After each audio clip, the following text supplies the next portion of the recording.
السلام عليكم ورحمة الله وبركاته. نقدم لكم هذا الفيديو تصحيح تمرين الموجات الدورة الاستدراكية 2019 علوم رياضية، وتصحيح تمرين الفيزياء النووية الدورة العادية دائما علوم رياضية 2019.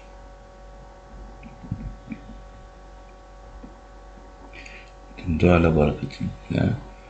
تصحيح تمرين الموجات للدورة الاستدراكية 2019 شعبة العلوم الرياضية. دائما نختار أن يكون العرض مكتوب بالفرنسية كي يستفيد أصحاب المسألة الدولية كذلك من هذا التصحيح.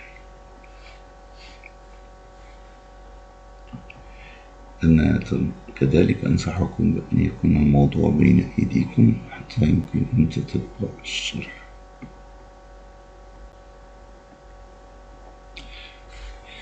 Donc, propagation d'une onde le long d'une corde. Une lame vibrante en mouvement sinusoïdal de fréquence n fixée à l'extrémité S d'une onde élastique SA très longue étendue horizontalement génère le long de celle-ci une onde progressive périodique non amortie de célérité V, c'est-à-dire de vitesse de propagation. Un dispositif approprié placé en A empêche toute réflexion des ondes. Le mouvement de S limite à l'instant T égale à 0. Les courbes aidant représentent l'élongation d'un point M de la courbe. L'élongation, c'est la courbe. La variation de l'élongation, c'est une variation en fonction de temps. Si tu as A, la distance D de S, et l'aspect de la corde à un instant T1, l'aspect c'est l'image à un instant T, c'est la forme de la courbe à l'instant T. إذا l'aspect هو شكل الموجة عند لحظة معينة. Donc identifions la courbe représentant l'aspect de la courbe à l'instant T1. Donc كما قلت لكم l'aspect هو شكل الموجة عند لحظة معينة. donc واضح من خلال الشكلين أن المنحنى جوج هو الذي يمثل شكل الموجة. donc c'est la courbe 2 qui représente l'aspect de la courbe à l'instant T1 parce qu'elle représente la variation de l'élongation en fonction de X. donc c'est pas une variation au cours du temps. donc c'est l'image à l'instant T1. donc identification. donc la courbe A représente l'évolution temporelle de l'élongation Y d'un point de la courbe. Par contre, la courbe 2 représente l'image de la corde à un instant donné T1. donc c'est la courbe 2 qui représente l'aspect de la corde à l'instant T1. Deuxième, هنا donc ما غاديش نضيع الوقت بقراءة الأسئلة. donc الموضوع يكون بين يديكم حتى يمكن أن تتتبعوا معي بسهولة هذا الفيديو بدون أن يكون الفيديو بطبيعة الحال عنده واحد الوقت طويل، donc استغلالا للزمن. donc les affirmations justes.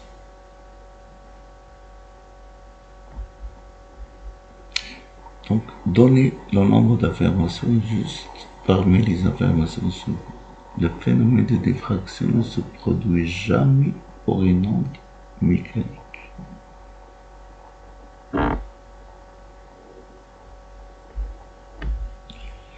Le phénomène de diffraction est une propriété des ondes, quelle que soit leur nature.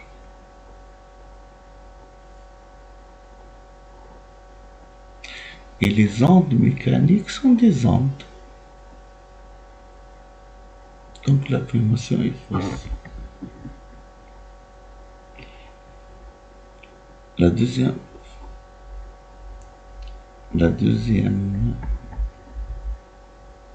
affirmation. Les ondes progressives périodiques sinusoïdales se caractérisent par une périodicité temporelle et une périodicité spatiale. Oui. Donc les ondes progressives périodiques sinusoïdales ont une période T dans le temps. Une périodicité spatiale, c'est la longueur d'onde lambda. C'est-à-dire dans l'espace. C'est la longueur d'onde lambda. C'est juste. L'onde qui se propage le long de la corde est une onde longitudinale. L'onde qui se propage le long de la corde est une onde longitudinale. Fausse. Pourquoi? La direction de propagation de l'onde est perpendiculaire à la direction de déformation. Donc, l'onde qui se propage le long de la corde est une onde transversale. Donc, c'est fausse. La vitesse de propagation des ondes mécaniques ne dépend pas de l'amplitude de l'onde. هنا غادي نوقف. قلنا بأن الموجة الميكانيكية أو انتشار موجة ميكانيكية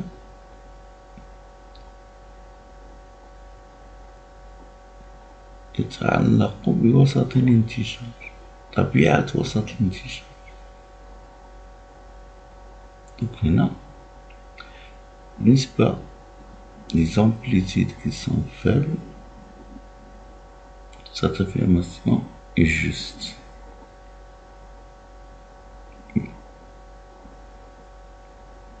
Sauf en cas des amplitudes qui ont très grandes.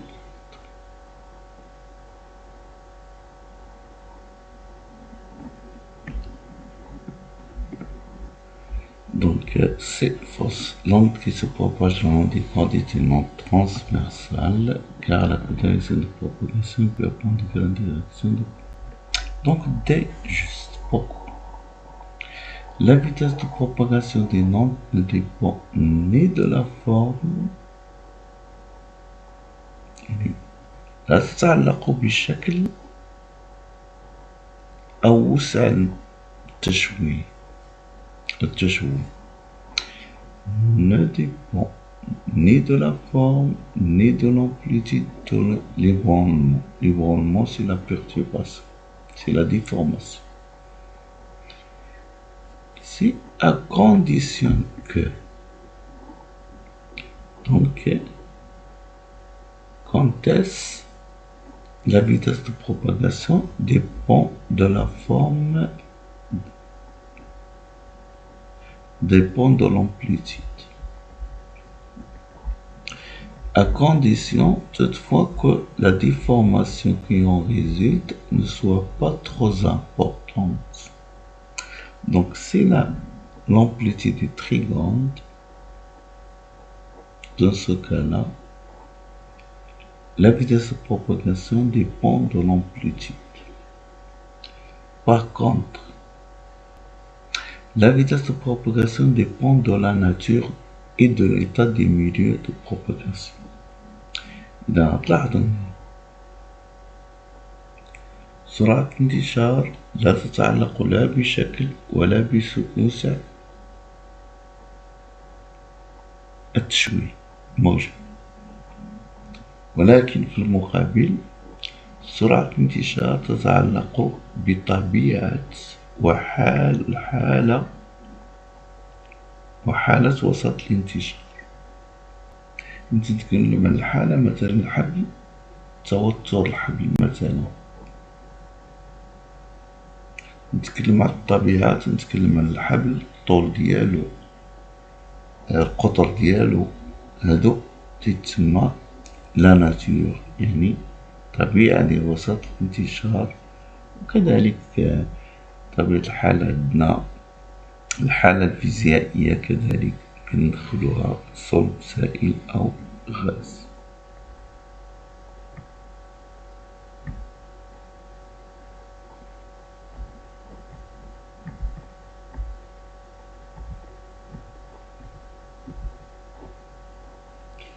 Exploitation des courbes.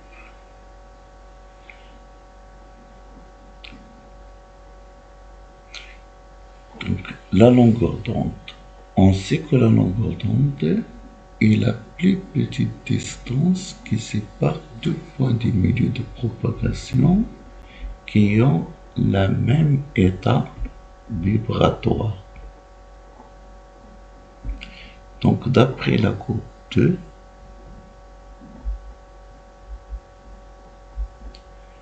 donc, ces deux points-là ont même état vibratoire.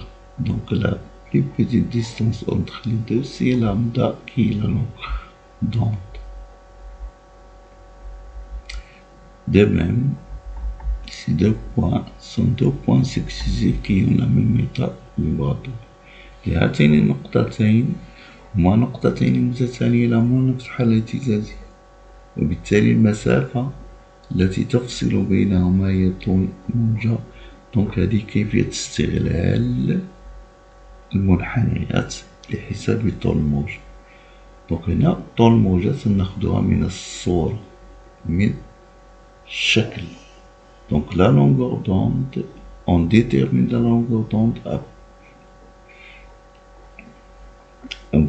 longueur d'onde d'après l'aspect, d'après l'image de l'onde à l'instant T. Donc l'évolution ici, c'est l'évolution de l'élongation en fonction de X. Donc ici, si on prend ce point, donc là, c'est l'amplitude. Mais la variation de ce point, c'est une déformation verticale. Il se déplace verticalement entre ces deux états vibratoires. Donc d'après la courbe 2,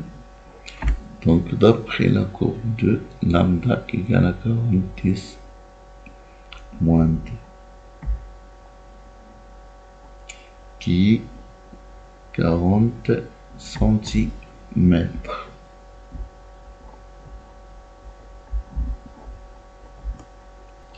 La période. La définition de la période est la plus petite durée pour qu'un point du milieu progressif revient à la même état vibratoire. Donc, la courbe 1 représente l'élongation d'un point en fonction de temps. Donc, par exemple, à l'instant t égale à 8, 10 moins 2 secondes, l'état vibratoire du point, c'est y égale à 0. Le déplacement prochain de y vers le bas d'après la تلاحظوا هنا في اللحظة تي تساوي 18 ناقص 2، الحالة الاهتزازية للنقطة أو استطالة الموجة هنايا هي y تساوي 0. في اللحظة التي تساوي 16 ثانية أو 16 10 أس ناقص 2 سكوند، تعود النقطة إلى نفس حالة الاهتزازية إذا المدة الفاصلة بين النقطتين هي الدور T. Donc, pour déterminer la période, donc on prend la plus petite durée entre aucun point du milieu vibratoire ou bien un seul même état vibratoire. Donc d'après la courbe T égale à 8/10-2 secondes, la célérité V de l'onde. On sait quoi V égale à lambda sur T, donc l'application numérique V égale à 5 millisecondes moins 1.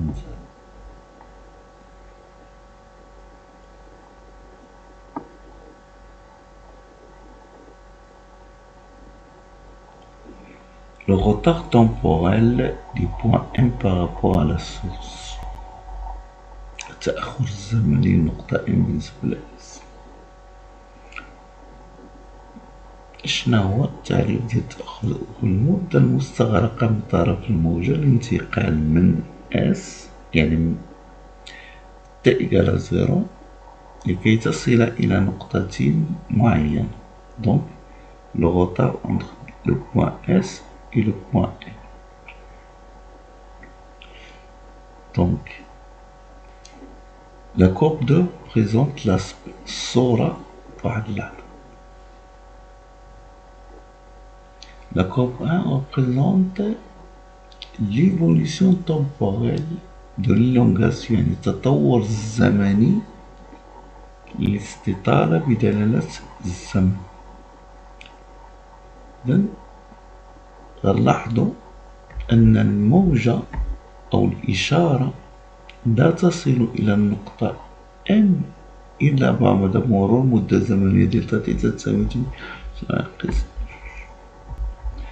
لأن الموجة انطلقت من S عند لحظة تي تساوي 0 ووصلت بتأخر زمني تو تساوي 8×10⁻² secondes. Le retard, donc l'onde بتأخر زمني. Donc d'après la courbe 1, l'onde arrive au point M après une durée delta T égale à 80 c'est 8×10-2 secondes.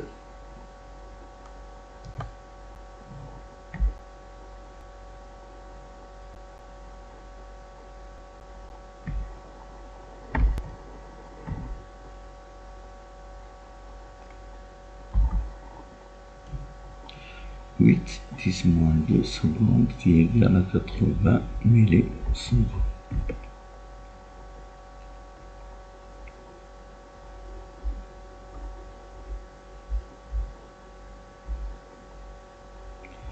Selon la définition, le retard de point M par rapport à la source S est τ égal à 80 millisecondes.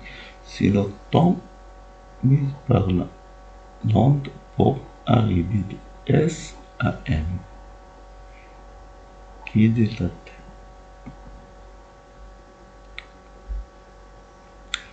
On sait que τ égale à S sur la vitesse, c'est Sm sur la vitesse, la distance entre S et M divisé par la vitesse.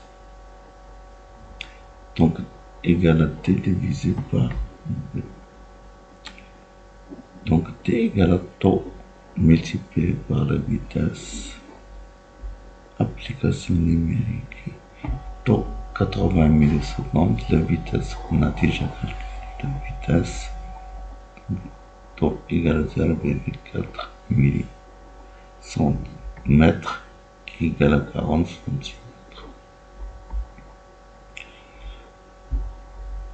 Ici, on donne la relation qui lie la célérité V de l'onde, la vitesse de l'onde, la tension F de la court et sa masse linéique mu.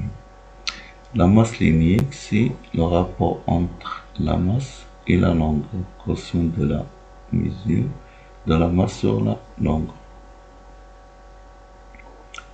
On étudie les équations en dimension, on vérifie l'homogénéité de la relation précédente.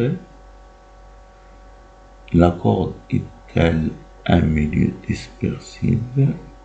Justifie. On double la tension F, donc calculer la longueur donc lambda prime. Vérifions l'homogénéité de la relation. D'après la relation V égale à la racine de F sur.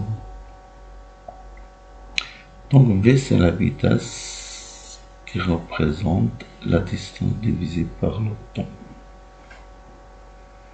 L'unité de la vitesse est le mètre seconde moins 1. Donc l'homogénéité, donc c'est de vérifier que racine de F sur mu a une dimension de la vitesse, à la dimension de la vitesse.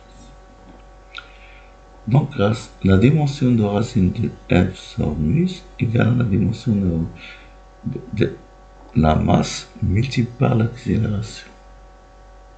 Mu, c'est la masse divisée par la longueur, donc la dimension de mu, c'est la dimension de la masse divisée par la dimension de la longueur. D'après la deuxième loi de Newton, la somme des forces est égale à mh. Donc, on remarque d'après la deuxième loi que la dimension de la force égale à la dimension de la masse multipliée par la dimension de l'accélération.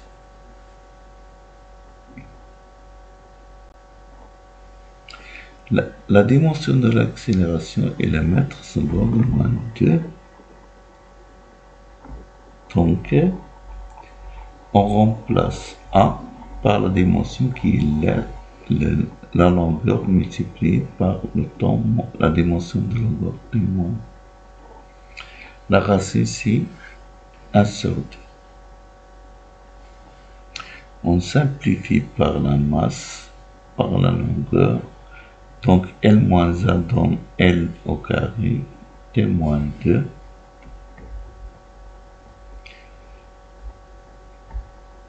Donc, L au carré à la puissance 1 demi, c'est L. T moins 2 à la puissance 1 demi, c'est T moins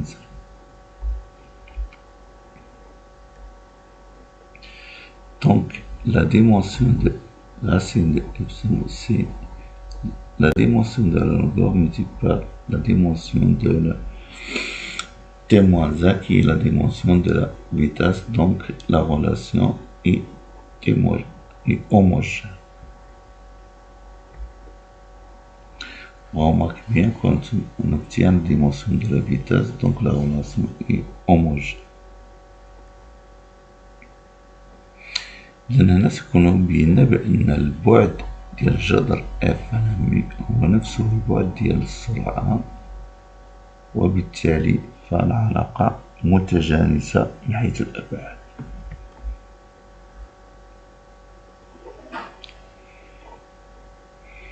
إذن تعريف وسط مبدد: وسط تتعلق فيه سرعة الانتشار بتردد الموجة الواردة. إلا غيرنا التردد تتغير سرعة الانتشار. إلا كان هذا الوسط هذا تحققنا هذه الحالة هذه فهو وسط مبدد. Donc un milieu dispersif est un milieu où la vitesse de propagation dépend de la fréquence de l'onde qui le traverse. Si on change la fréquence, la vitesse change. Donc, dans ce cas, on dit que le milieu est dispersif. Si la vitesse est constante, quelle que soit la fréquence, le milieu n'est pas dispersif. On remarque d'après l'expression de la vitesse, donc qu'il ne dépend pas de la fréquence. Il dépend de la tension de la corde F et de la masse linéique, c'est-à-dire de la longueur et de la masse de la corde. Donc la corde n'est pas un milieu dispersif. Donc l'expression de la vitesse ne dépend pas de la fréquence. Donc la vitesse ne dépend pas de la fréquence. Donc la corde n'est pas un milieu dispersif.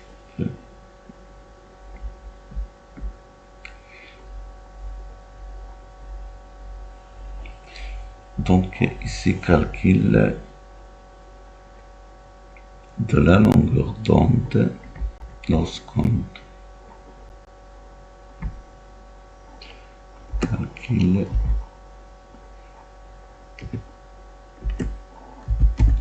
de la longueur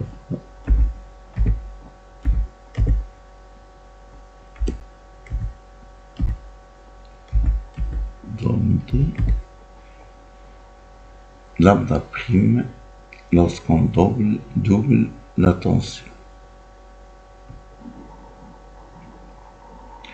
Donc d'après la relation donnée V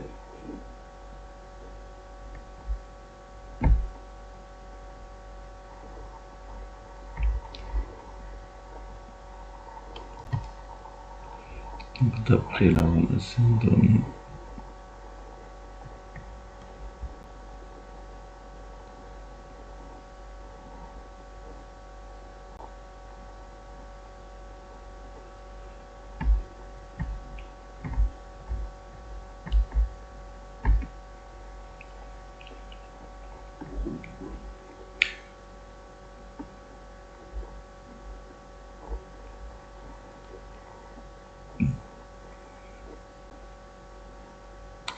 calcul de la longueur d'onde lorsqu'on double la tension. Donc d'après la relation V' égale la racine de F donnée, la vitesse dépend de la tension. Donc si on change la tension, la vitesse change. Donc V'. Donc F' égale à 2 fois F. Par calcul mathématique, V' égale à racine de F sur multiplié par racine de T. Racine de F sur mu, c'est la vitesse. Et comme la vitesse égale à lambda sur T, on remplace V par lambda sur T, c'est-à-dire lambda égale à V fois T. Et lambda prime égale à V prime fois T.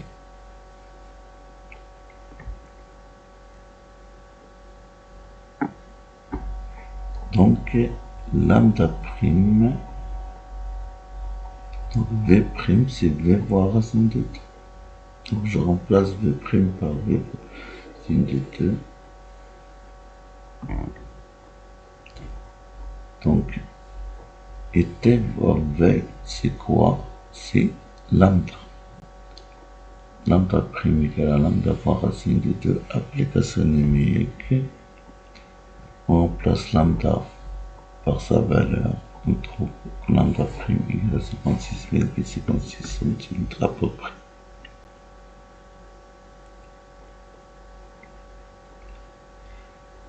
نمر الآن إلى تمرين الفيزياء النووية دائما الدورة العادية 2019 علوم رياضية ألف باء الدورة العادية 2019. Le combustible des réactions de fusion dans les futures centrales nucléaires est un mélange deutérium et de tritium. On étudie la formation de l'hélium à partir de la réaction de fusion du deutérium et de tritium. Cette réaction nucléaire libère aussi un neutre. إذن عندنا تفاعل بين نواتين الديوتيريوم والتريتيوم، والذي يؤدي إلى تكون نواة الهيليوم ونيوترون. لأن هنا المعادلة معطية لكم بالمعطيات ديال التمرين، يكفي أنكم تعرفوا كيفاش تقراو المعطيات، هذا هو المطلوب منكم. Donc écrire l'équation de la réaction de cette fusion 0,25. Donc هنا يكفي أنكم تكونوا عارفين كيفاش تقراو المعطيات بشكل جيد، ومع الحرص على التأكد من قانون الانحفاض، تطبيق قانون الانحفاض للصوديوم كما تكتبون.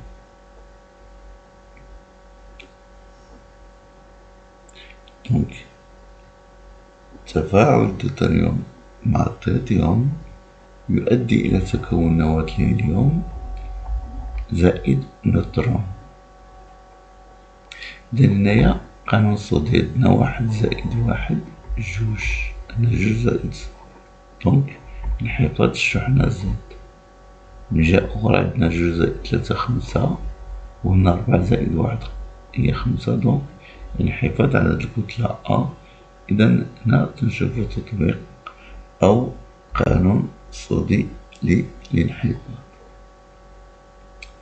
Donc parmi les informations suivantes combien on a d'exact. هنا مطلوب منكم فقط تعطوا غير العدد.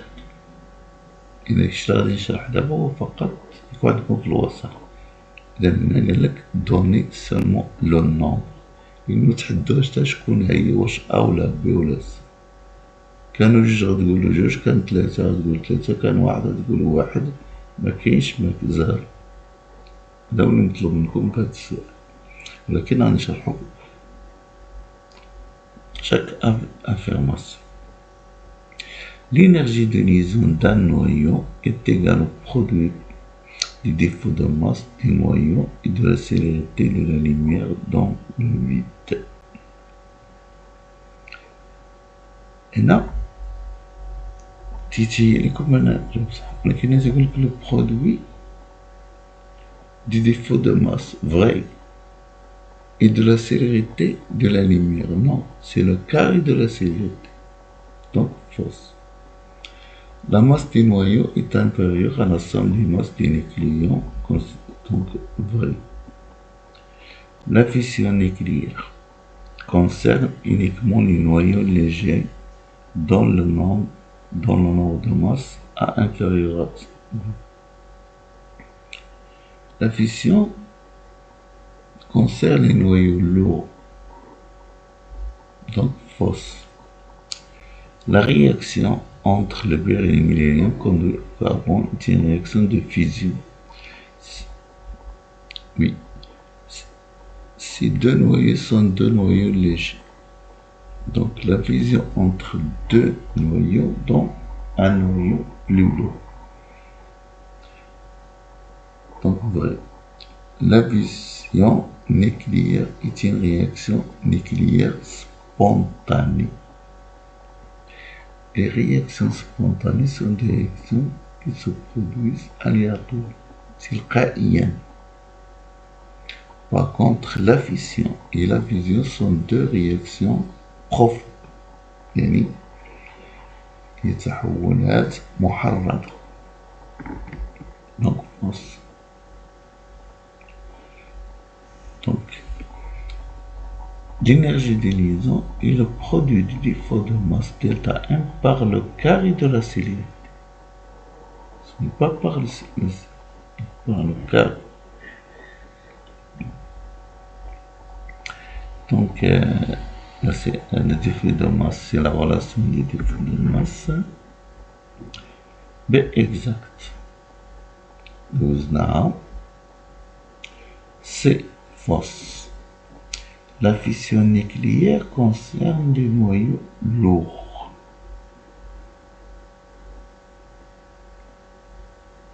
هي le nombre de masse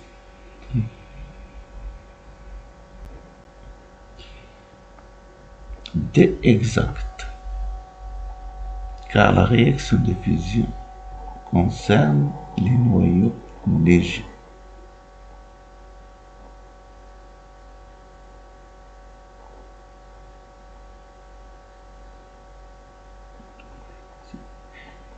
C'est la réaction entre deux noyaux légers qui conduit à un noyau plus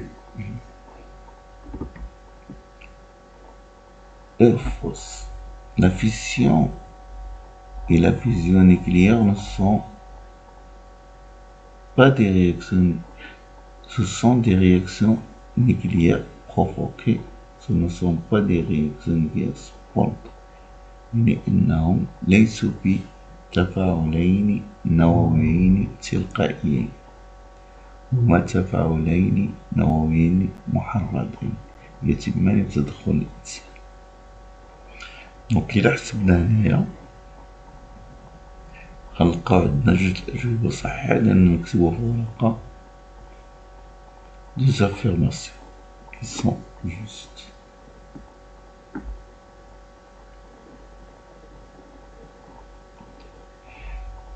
Donc le diagramme d'énergie. قبل ما نمشي للأسئلة شوفوا كيفاش نقراو هاد الدياغرام لأن مهم معرفة كيفية قراءة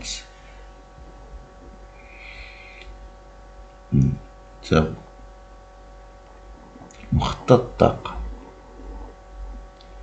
إذن عندنا هذا السهم الرأسي تيمثل لي الطاقة ب10 أس 3 مال.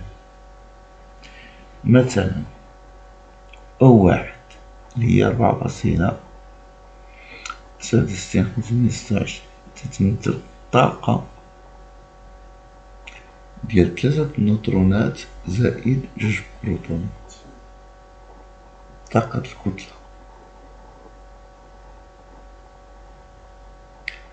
O2 تمثل طاقة الكتلة لنواة أو نويضة الدوتريوم زائد نويضة التريتيوم، بينما O3 تتمثل طاقة الكتلة لنواة الهيليوم زائد نوترون. هاكا تنقراو. إذا خصنا نتعلمو كيفاش نستغلو مخطط الطاقة. Donc par exemple O3 c'est l'énergie de masse d'un noyau d'hélium et un neutron.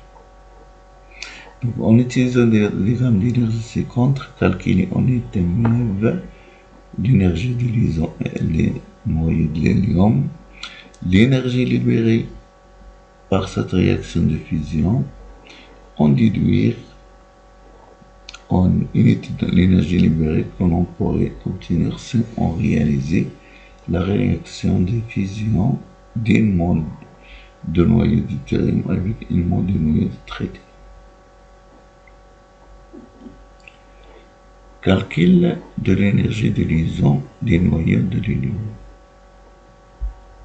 On sait que EL c'est le défaut de masse multiplié par C carré. Donc, l'énergie de liaison des noyaux de l'hélium, Z égale à 2 et A égale à 4. Application numérique. Donc, avant l'application numérique, donc EL c'est 2MP plus 2Mn moins M4. Donc là, pour l'exploitation du diagramme خصنا هاد العلاقة هادي نشوف كيفاش نتعاملو معاها باستغلال مخطط الطاقة. إذا غتلاحظو في مخطط الطاقة عندنا جوج ديال البروتونات زائد 3 النيوترونات. دونك هنا غادي نبينهم في العلاقة. لاحظوا هنايا شنو درت هنا في هاد المرحلة؟ زدت كتلة ديال النوترون ونقصتها في نفس الوقت، وبالتالي هنا العلاقة تقول لي فيها جزئين، هما هادو. الجزء الأول تيمثل لي طاقة الكتلة ديال جوج نوترون، جوج ديال البروتونات زائد 3 نوترونات. الجزء الثاني يعني ناقص كتلة نوترون زائد كتلة أو طاقة في السكاري اللي هي طاقة الكتلة لنوترون وطاقة الكتلة لنواة الهيليوم. Donc d'après le diagramme d'énergie, EL c'est E1 moins O3. Donc l'application numérique, EL c'est 28,29 مانو. طب الحال ترجعوا لمخطط الطاقة باش تعرفوا كل مقدار اش تعني ليا انا في هاد العلاقة باش خديت هاد القيمتين. كالكيل ديال لينيرجي ليبيري باغ سات فيزيك. بنفس الطريقة غادي نحسبو الطاقة المحررة من هاد التفاعل. إذن حسب التعريف الطاقة المحررة هي القيمة المطلقة ديال تغير الطاقة. ما معنى دلتا؟ هي الطاقة الكتلة ديال النواتج ناقص طاقة الكتلة للمتفاعلات. دلتا حنا تناخدو القيمة المطلقة لما يسمى بالطاقة المحررة اللي بي دلتا E. C'est la relation avec les masses.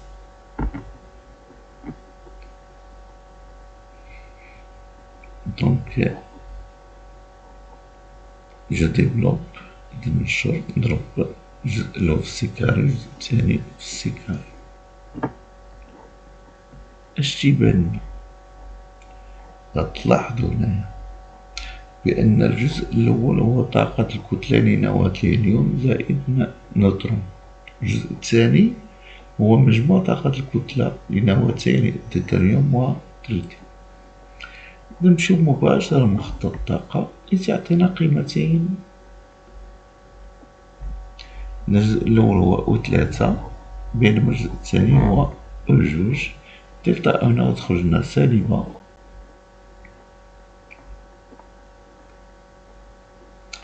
والطاقة المحررة هي القيمة المطلقة لدلتا E 17.59. إذن هاد الطاقة المحررة هي الطاقة الناتجة عن تفاعل نويضة من الديتريوم مع نويضة من التريتيوم، نويضة وحدة تعطينا الطاقة.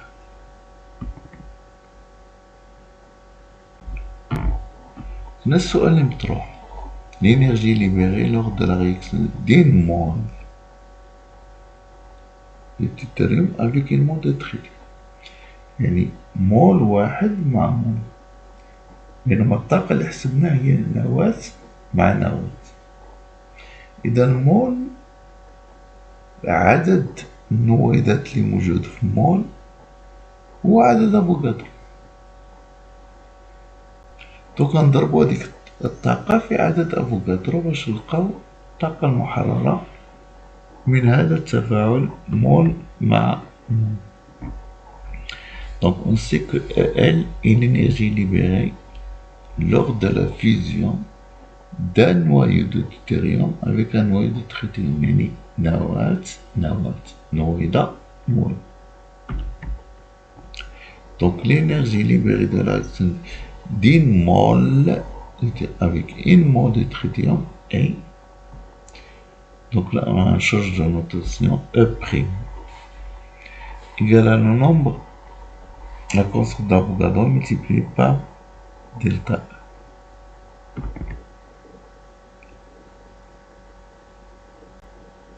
À application numérique, c'est 1,06. On prend son unité, donc on prend le nombre d'Avogadro, ce n'est pas la constante d'Avogadro. Donc c'est l'énergie libérée par mol.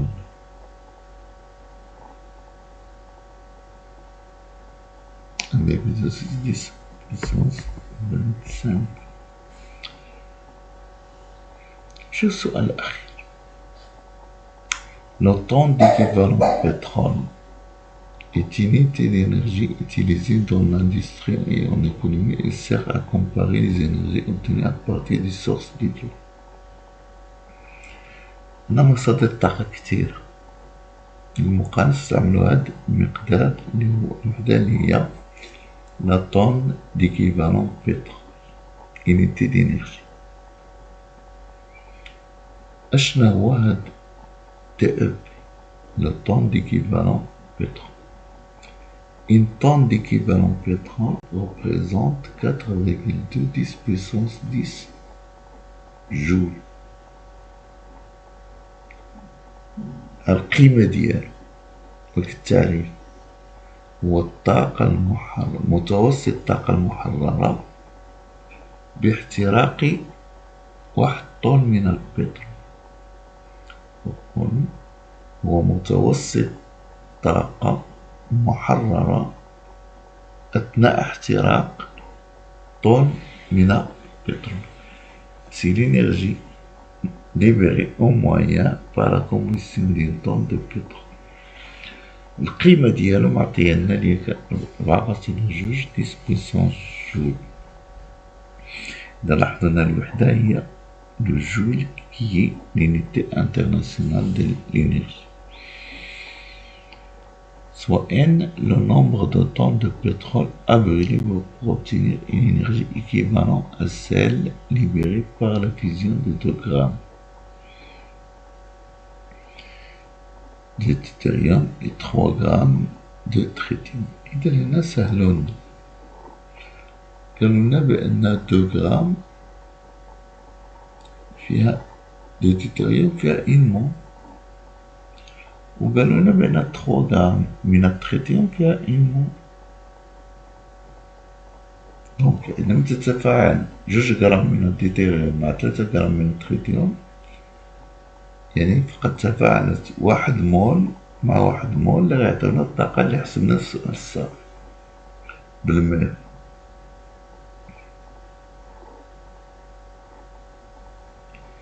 أول شيء للمقارنة خصنا نحولو الطاقة المحررة من الميل إلى الجول، ومن بعد نشوفو المراحل ديال الحالة التانية. Donc, d'après la définition du temps équivalent pétrole,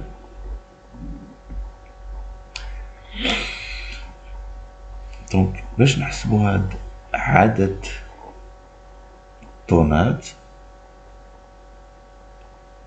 c'est l'énergie libérée par la combustion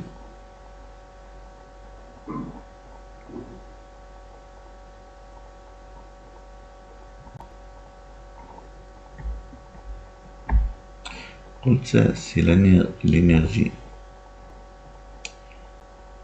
libérée par la combustion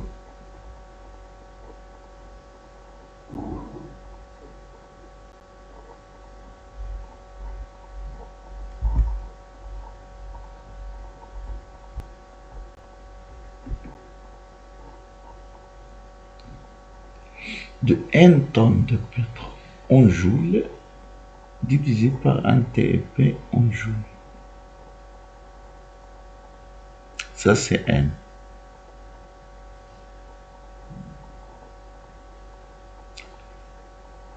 Donc هنا إلى اعتبرنا donc l'équivalent، donc غادي ناخد الطاقة المحررة من تفاعل مول من التريتيوم مع مول من الديوتيريوم ونقسمها على 1 TEP.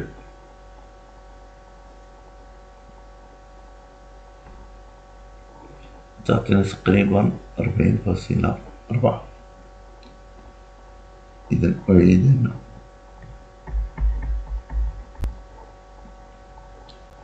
سؤاله: soit N le nombre total de pétrole a brûlé pour obtenir une énergie équivalente لشحال من طن من البترول غادي نحرقو ونحصلو نفس الطاقة، نفس قيمة الطاقة محررة من تفاعل مول من الديتريوم مع مول من التريتيوم. دونك إذا باش نعرفو غادي ناخدو هاديك الطاقة ونقسمو على واحد، غادي نلقاو على الطاقة.